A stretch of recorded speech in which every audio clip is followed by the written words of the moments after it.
e iremos agora para a carta de Paulo aos Colossenses, capítulo 1. Vamos ler do versículo 1 ao 9. Teremos aqui um alimento espiritual e no final teremos também um alimento sólido, físico, tá? Não comam muito, ok? Colossenses, capítulo 1, isso. Vamos ler do versículo 1 ao versículo 9. A palavra do Senhor nos diz assim: Paulo, apóstolo de Cristo Jesus, pela vontade de Deus, e o irmão Timóteo, aos santos e fiéis irmãos em Cristo que estão em Colossos, graça e paz a vocês da parte de Deus, nosso Pai. Sempre damos graças a Deus, o Pai do nosso Senhor Jesus Cristo, quando oramos por vocês, pois temos ouvido falar da fé que vocês têm em Cristo Jesus e do amor que tem por todos os santos. Por causa da esperança que está reservada a vocês nos céus, a respeito da qual ouviram por meio da palavra da verdade, o Evangelho, que chegou até vocês. Este Evangelho está frutificando e crescendo por todo o mundo, como também ocorre entre vocês. Desde o dia em que o ouviram e entenderam a graça de Deus em verdade. Vocês os aprenderam de Epáfras, nosso amado cooperador e fiel, ministro de Cristo para com vocês, que também nos falou do amor que vocês têm no Espírito. Por esta razão, desde o dia em que ouvimos essas coisas, não deixamos de orar por vocês. Pedimos que sejam cheios do conhecimento da vontade de Deus, com toda a sabedoria e entendimento espiritual. Até aqui, amém? Feche seus olhos, oremos. Deus, fala ao nosso coração através dessa carta, que foi endereçada, meu Deus, aos Colossenses e também a nós. Que o Senhor nos ajude a entender, a compreender qual é a sua vontade, porque essa carta, meu Deus, serve para nossas vidas ainda nos tempos de hoje e sempre servirá. Que o Senhor fale ao nosso coração, repreenda todo o mal, toda dispersação de mente, tudo aquilo que tentar atrapalhar este culto ao Senhor, porque este culto é para o Senhor, em nome de Jesus. Amém? Louvado seja Deus. Essa carta ela foi escrita por Paulo com o propósito de combater as falsas doutrinas que diminuíam a suficiência de Cristo. Essa carta Paulo escreve para combater as heresias, para combater o legalismo, para combater o neoplatonismo, o gnosticismo, tudo aquilo que estava tentando atrapalhar, né, aquilo que Deus tinha planejado para aquela igreja de Colossos. Então, Epáfras era o pastor, o cooperador de Paulo e o líder dessa igreja. Paulo nunca esteve em Colossenses, tá? Ele não fundou essa igreja. Quem fundou foi o seu discípulo Epáfras. E Epáfras, vivenciando aquele tempo maravilhoso com a igreja, ele se depara ali com seitas e heresias que ele estava com dificuldades de confrontar aquele povo. Então, o que Epáfras faz? Ele vai até Roma, tá? Não era perto, era em média de 2.400 quilômetros, sem avião, sem carro, sem moto. Ou era na navegação, ou a cavalo, ou carroça, ou a pé. Ou seja, daria semanas de viagem para Epáfras, que era o discípulo de Paulo, buscar instruções, orientação de como lidar com aquelas heresias que estavam sendo ali lançadas e fomentadas dentro da igreja dos Colossenses. Então Epáfras ele vai até o apóstolo e chega para o apóstolo e diz tudo que estava acontecendo na igreja. E Paulo ouve com muito carinho e cuidado. Tá, essa carta é chamada uma das cartas da prisão, que eram 4 cartas. Por que da prisão? Porque Paulo estava preso em Roma, porém ele estava em prisão domiciliar, mas ele tinha ali um aval de receber algumas visitas. tá? E com ele estavam alguns lá visitando, e ali Paulo orientava, instruía, e Epáfras foi, conversa com Paulo, e Paulo depois envia essa carta, porém quem leva essa carta aos Colossenses não é Epáfras, aí já é Tíquico e o outro discípulo de Paulo, que eu não me lembro agora o nome, mas foram dois, Filemão, se eu não me engano, Tíquico e Filemão, ou Tíquico e Onésimo. Eles levaram essa carta aos Colossenses e pede para Epáfras ler essa carta e também levar uma carta que estava indo para Laodiceia, que ninguém sabe o fim dessa carta. Provavelmente ela se perdeu em algum momento, tá? Uma carta que foi enviada para a igreja de Laodiceia.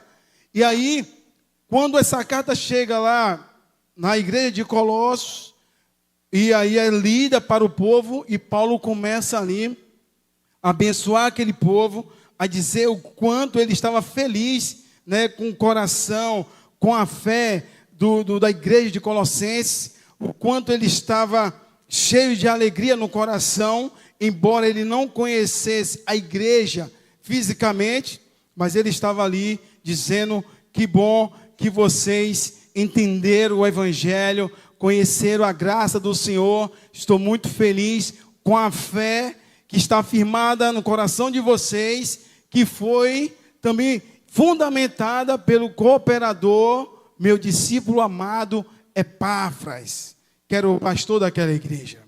Então, Paulo lá na frente, ele vem dizendo nessa carta sobre a supremacia de Cristo.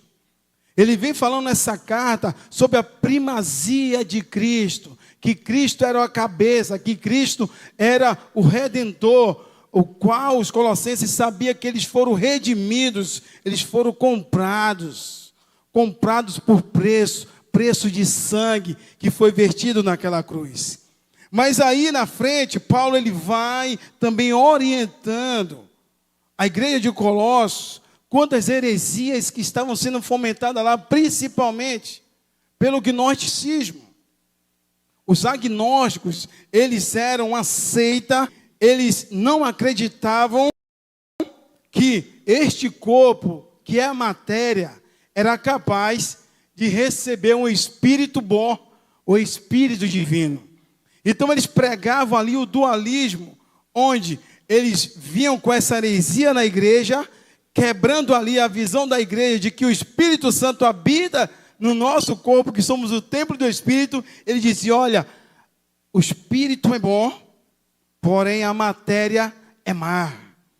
Então o gnosticismo ele vinha trazendo uma questão de que havia dentro do corpo uma faísca, uma centelha de um Deus divino, que eles chamam de demiurgo, ali dentro, e aquela centelha, aquela faísca, olha que mentira, que heresia, era capaz de sair dali, se libertar, através de um conhecimento secreto.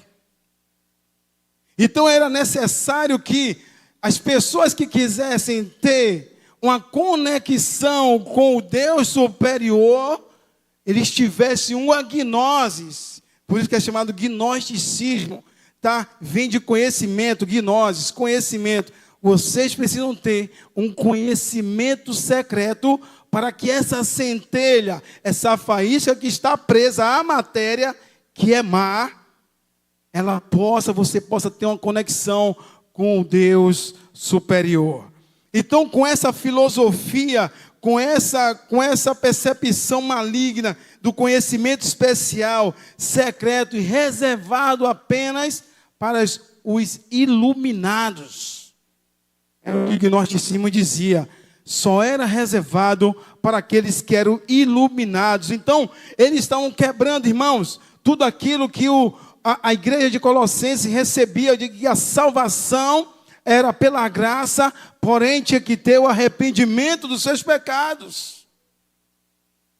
O gnosticismo vinha quebrando com aquilo de que a salvação não era por conta do arrependimento e da graça e do perdão dos pecados, mas sim pelo conhecimento, pela gnosis. E aquilo, irmãos, estava trazendo confusão na igreja de Colossenses. O gnosticismo veio trazendo confusão à igreja, e não só o gnosticismo, Epáfras e a igreja está lutando também contra o legalismo judaico. E Paulo também vem escrevendo na carta para que eles não ficassem presos a tradições e a costumes da lei. Porque o legalismo, ele prega de que a salvação só vinha através da circuncisão. E Paulo vinha dizendo que a circuncisão já foi feita pelo Espírito Santo em nosso coração. Não era mais a circuncisão da judaica, da tradição judaica. Então, eles estavam lutando contra o gnosticismo, tá? Que dizia que era impossível de que o Espírito habitasse nesse corpo. E contra o legalismo que vem empurrando a tradição judaica, dizendo, olha, você tem que fazer circuncisão, você tem que guardar o sábado, tá? Você tem que participar das festas judaicas, das tradições judaicas, você tem que fazer tudo o que a lei, tá, prega para que você seja salvo. Imagine essa confusão do gnosticismo, do legalismo e, para completar, do neoplatonismo, que vinha confundindo mais ainda a cabeça daquele povo. O que é o neoplatonismo? O platonismo, que era o de Platão, o original, ele veio com uma cara, uma roupagem, e aí nesse século que a igreja primitiva, ou que a igreja de Colossenses estava fluindo, veio o neoplatonismo, que significa o novo. O novo platonismo com a outra roupagem, colocando mais coisas aí místicas na visão que eles tinham da dualidade. Então eles criam na dualidade, e eles vinham ali fundamentando também de que a matéria era má, o corpo é a prisão da alma. Então a igreja de Colossenses lutava contra 3 heresias, 3 fortes heresias ali naquele lugar, e hoje também não é diferente.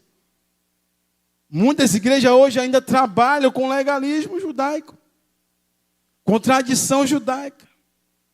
Um grande pastor, ou seja, um pastor bem renomado e conhecido, que eu não vou citar o nome, pregou uma vez de que Davi era fruto de um adultério. Porque Davi era menor, porque Davi era ruivo, era diferente dos outros irmãos, e ele ia provar na palavra de que Davi era um fruto de um pecado de adultério. Onde ele foi? No Salmo 51 diz assim, ó, em pecado me concebeu a minha mãe.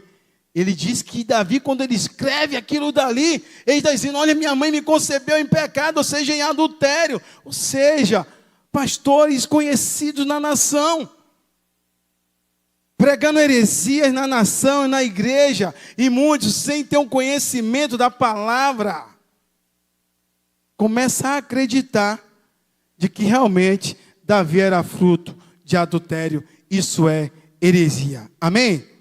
Então, a salvação para o gnosticismo não vem da graça. Vem do conhecimento oculto, uma faísca, um Deus inferior. Mas a palavra que Paulo escreve na carta diz, olha, a salvação vem pela graça, a graça de Deus. A salvação vem através do arrependimento de pecados. A salvação vem através da confissão de pecados.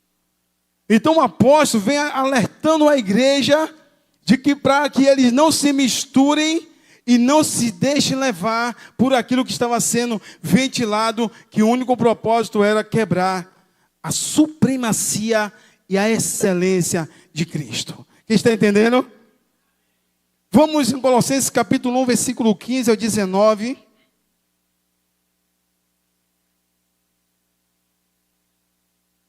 Versículo 15 ao versículo 19, capítulo 1. Ele é a imagem do Deus invisível, o primogênito sobre toda a criação. Pois por meio dele foram criadas todas as coisas nos céus e na terra, as visíveis e as invisíveis, sejam tronos, sejam soberanias, quer poderes, quer autoridades, todas as coisas foram criadas por Ele e para Ele. Ele é antes de todas as coisas, ou seja, olha para a existência de Cristo aqui. Ele é antes de todas as coisas e por meio dele tudo subsiste. Ele é a cabeça do corpo, que é a igreja. É o princípio e o primogênito dentre os mortos, para que tudo tenha supremacia. Pois foi do agrado de Deus que nele habitasse toda a plenitude. Amém? Toda a plenitude, a supremacia de Cristo. A palavra diz que Ele é a imagem do Deus invisível. Aceita, pregava que era impossível de Cristo ser um Deus.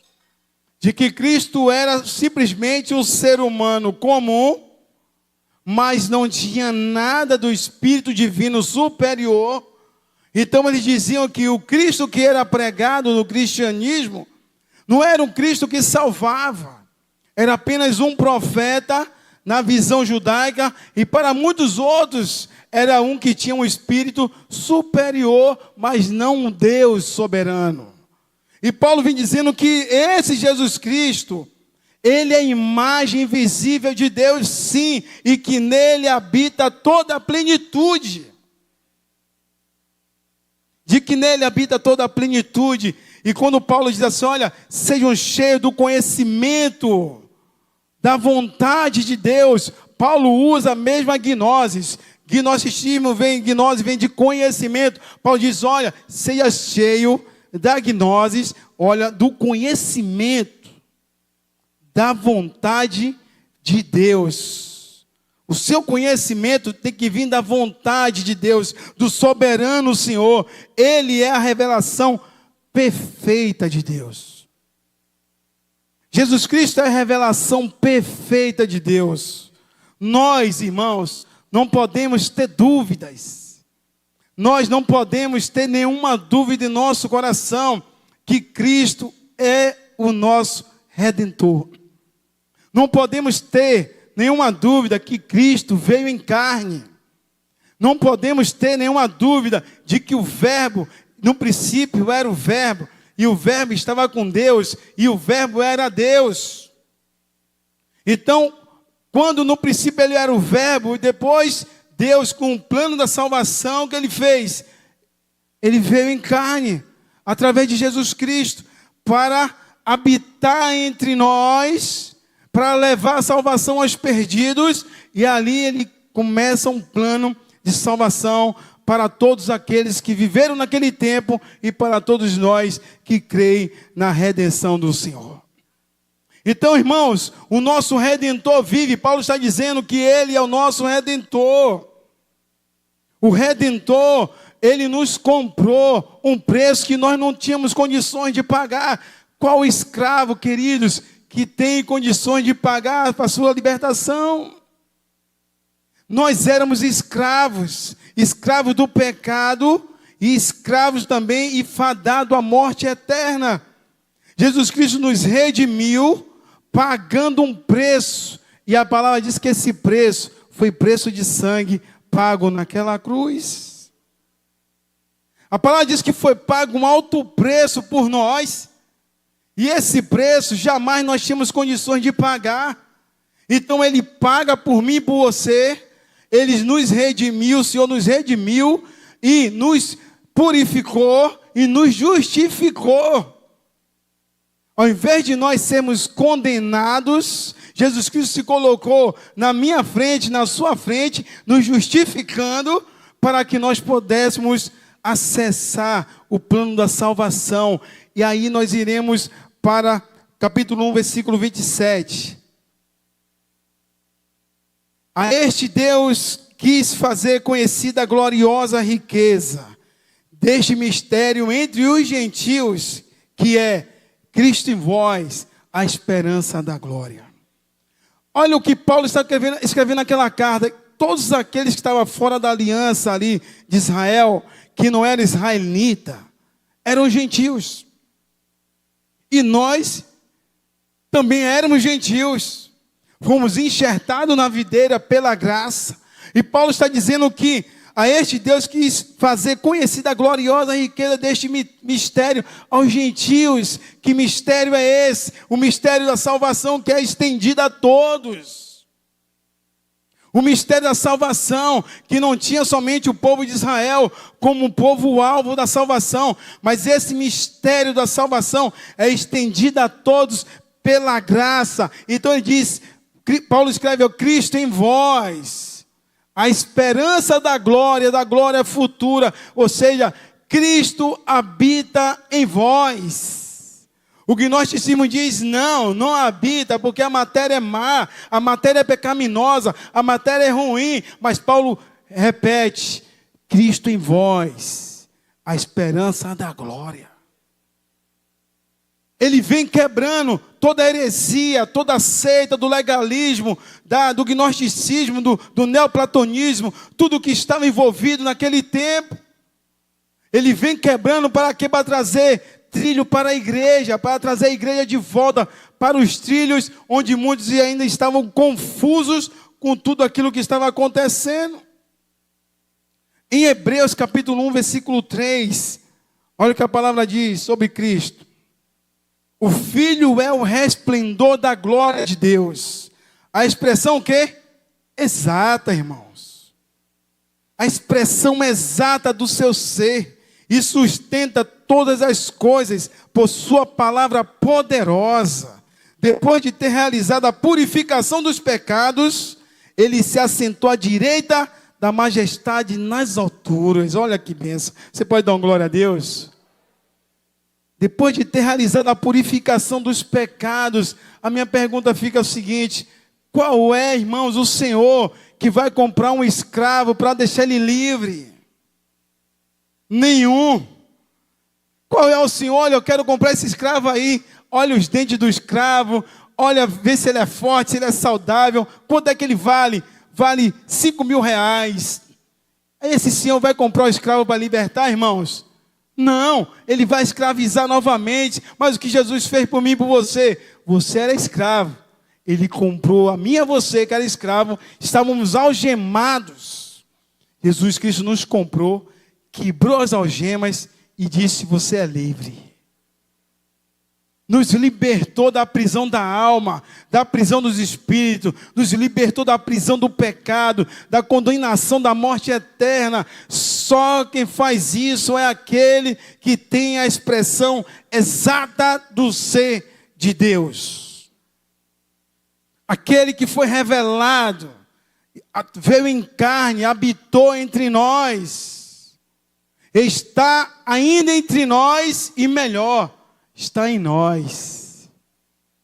Nele habita toda a plenitude do Espírito de Deus. E essa graça nos alcançou, porque nós somos esse templo do Espírito Santo, onde nenhuma seita, nenhuma heresia vai quebrar isso da nossa vida. E muitas seitas aí com vestes, irmãos, de cristianismo, está pregando que não existe a Trindade. Fui confrontado um dia desse por essa seita, me perguntando onde estava escrito a Trindade. Eu disse: escrito não está a Trindade, mas eu vou falar só uma passagem para terminar aqui, sobre o batismo de Jesus. Quando ele foi batizado, ali estava o Deus Filho. O Deus Pai diz: eis aí o Filho que eu me comprazo. E desce sobre Jesus o quê? O Espírito Santo como uma forma de pomba, irmãos. Deus Pai, Deus Filho e Deus Espírito, a Trindade estava ali. Então, muito cuidado, se prepare na palavra, cuidado com a teologia da prosperidade, irmãos. Cuidado com aqueles que estão pregando que Jesus não vai voltar mais. Cuidado com aqueles que estão pregando que eles perderam a esperança da salvação. E cuidado com muitos que estão dizendo que porque já estão salvos, pode permanecer no pecado, que eles não vão perder a salvação. Já estão salvos. Eu ouvi isso de um pastor. Podemos sim pecar, porque a salvação já está garantida. Muito cuidado com esse pecado, que era isso que o agnosticismo pregava.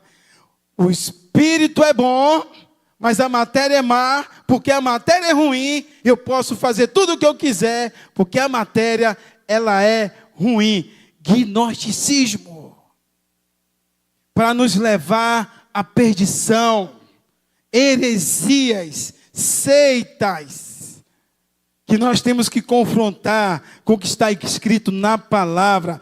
Eles disseram que não foi o próprio Deus que criou todas as coisas, não criou nada. Mas Paulo diz na carta, tudo foi criado nele, por meio dele e para ele são todas as coisas.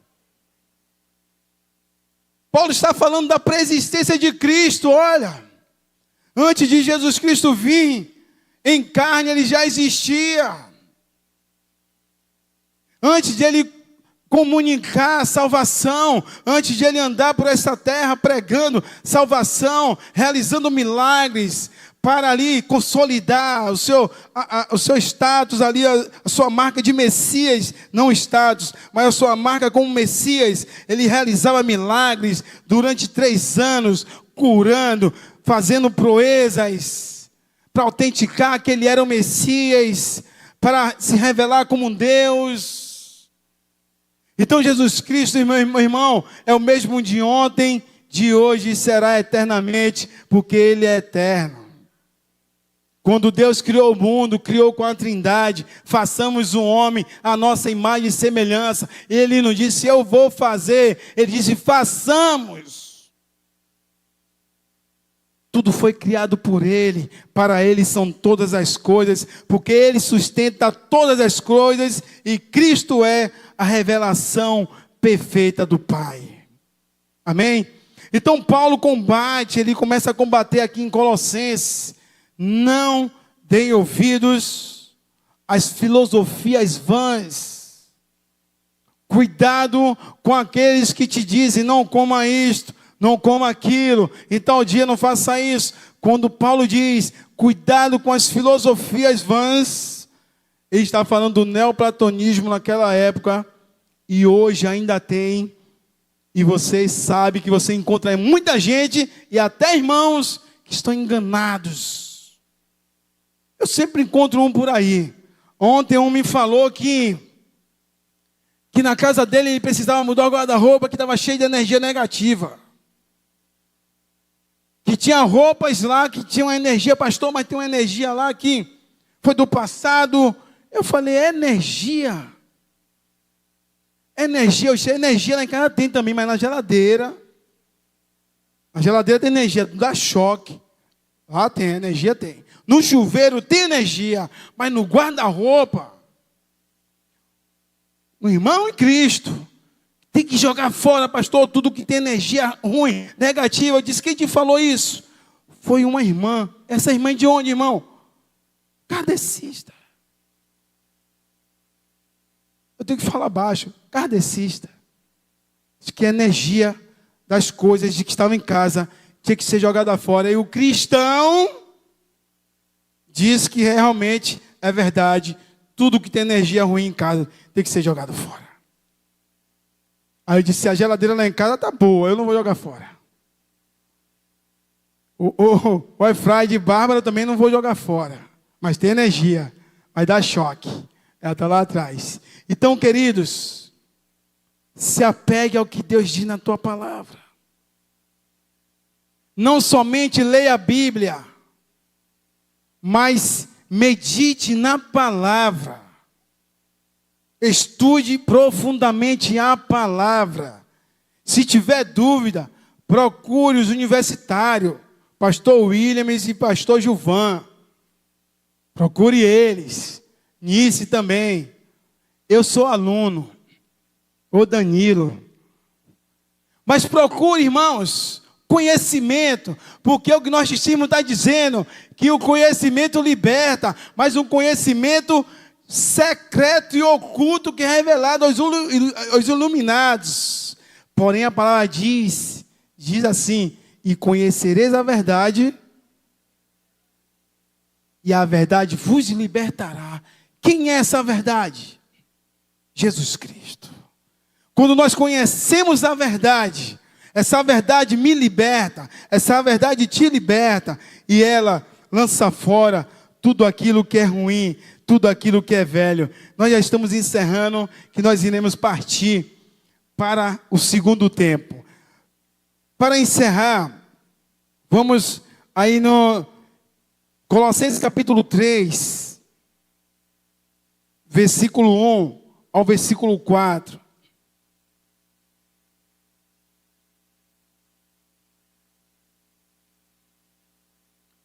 Portanto, santos irmãos, participantes do chamado celestial, fixem os seus pensamentos em Jesus, o apóstolo e sumo sacerdote que confessamos.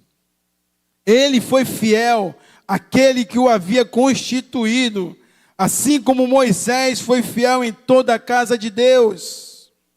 Jesus foi considerado digno de maior glória do que Moisés, da mesma forma que o construtor de uma casa tem mais honra do que a própria casa, pois toda casa é edificada por alguém, mas Deus é aquele que edificou tudo. Amém? Olha o que ele fala no versículo 1. Portanto, santos irmãos, participantes do chamado celestial, fixe os seus pensamentos em Jesus. Em algumas traduções diz: busquem as coisas lá do alto, onde Cristo vive.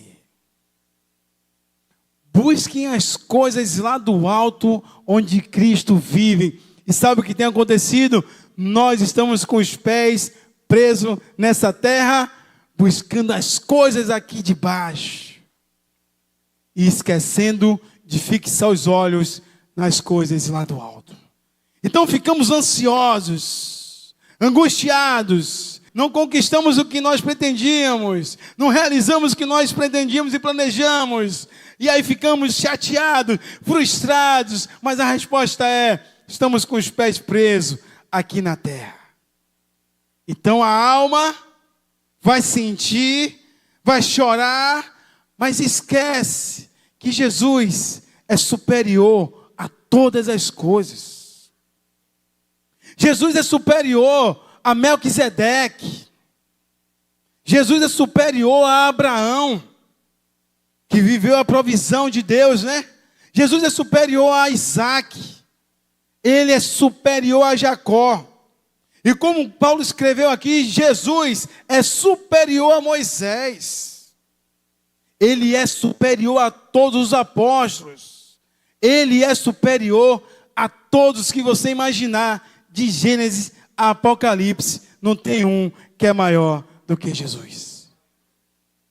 A própria palavra diz que o nome dele está acima de todo nome. Você pode colocar o nome que for. Ah, Paulo foi o apóstolo, mas diante de Cristo ele não é o nada, porque tudo que ele escreveu foi revelado pelo próprio Jesus Cristo. Tudo que Paulo escreve, irmão, não vem nada dele, vem da revelação. E essa revelação é através do Espírito Santo. E esse Espírito Santo, ele revela quem ele quer. E aprove a Deus a revelar a Paulo para escrever as 13 cartas. Aprove a Deus a Moisés escrever o Pentateuco. Aprove a Deus os profetas orais, escritos, aqueles que escreveram, e os profetas que não escreveram. Aprove a Deus eles profetizarem que viria o Messias. Nada do que eles falaram, irmãos, teria sucesso e a salvação que nós vivemos hoje se não fosse revelado por Jesus Cristo. Nada do que eles fizeram, se não fosse o Senhor superior de todas as coisas, não faria sentido, era morto, porque tudo sem Cristo é morte. Mas quando há Jesus Cristo, há vida, porque Ele foi o primogênito da ressurreição, dos mortos, na verdade. Paulo escreve o primogênito dos mortos, para que Ele tenha a primazia. Primogênito dos mortos, por quê? Porque Ele ressuscitou. Porque Ele é superior a tudo e a todos. Ele é superior à lei. superior ao meu sonho, ao seu sonho, superior a tudo que você planeja e projeta. Todo o seu projeto, irmãos, e o meu, sem Deus, não vai valer de nada. Porque toda a primazia tem que ser dada a Ele. A primazia é dele, Ele é o primogênito, Ele é o primeiro. A Ele toda a honra, toda a glória e todo o louvor. Tudo é dele, o emprego, a saúde, o salário, o décimo, a igreja, o corpo. Tudo aqui é do Senhor. E tudo isso aqui é por conta da graça. Quando você olha para os seus irmãos, isso aqui é graça. Favor que nós não merecíamos. O que merecíamos sim era o castigo, mas a misericórdia do Senhor nos alcançou. E pela misericórdia, irmãos, nós não fomos consumidos. Estamos aqui hoje para louvar a Ele e declarar que Ele é santo. Estamos aqui hoje para agradecer a Ele por tudo que Ele tem feito e tudo que Ele vai fazer. Se realizou, realizou. Se não realizou, não tem problema nenhum. A Ele toda a honra e toda a glória. É o que Paulo estava dizendo aos Colossenses. Pense nas coisas lá do alto. É difícil porque a alma está presa na horizontal. E precisamos mudar a visão para a vertical. Olhar para Ele, Criador de todas as coisas. E se estamos livres hoje, foi por conta de um valor altíssimo. Que se for parcelar para pagar, eu não tinha condições, nem você. Serás eterno. SPC eterno. Mas Jesus tirou nosso nome, cravou todo escrito de dívida na cruz. Cravou. Esse pecado de André, eu vou cravejar aqui para redimir ele, para que ele tenha a vida eterna. Então, Ele é superior a tudo e a todos. Amém? Vamos ficar de pé?